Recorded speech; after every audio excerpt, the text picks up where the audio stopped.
السلام عليكم متتبعاتي، كيف دايرين؟ لاباس عليكم؟ كنتمنىكم تكونوا في احسن الاحوال وانتم كتشاهدوا هذا الفيديو ديالي. وما تنساوش تشتركوا بالقناه ديالي اللي هي قناه فاتي الوصفات الطبيعيه، ودعموني بلايكات ديالكم. اليوم اخواتاتي بغيت نحضر معكم واحد الوصفه زوينه بزاف وسهله وغير مكلفه.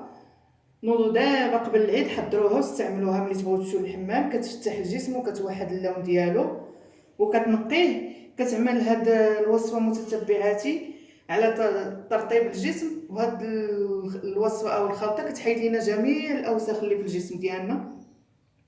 انا دابا غنبدا معكم بمقادير الوصفه وطريقه التحضير ديالها.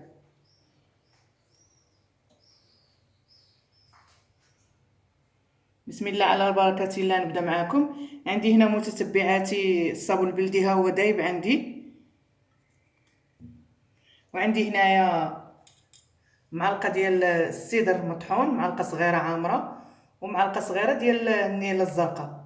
صافي، وصفه سهله وكما قلت لكم سهله التحضير وغير مكلفه. غادي نخلطوا هاد جوج مكونات مع الصابون البلدي. دابا نبدا معكم. نضيف النيله والسيدر مطحون، راه زوينه بزاف كما قلت لكم، راه كترطب الجسم وكتنقيه. صافي، ونخلط دابا بكميه اللي درت ديال الصابون البلدي. خلط مزيان كما قلت لكم. هنا عندي الصابون البلدي دايب، والصابون البلدي راه اكيد كنستعملوه حنا في الحمام ديالنا المغربي التقليدي، ما كنستغناوش عليه.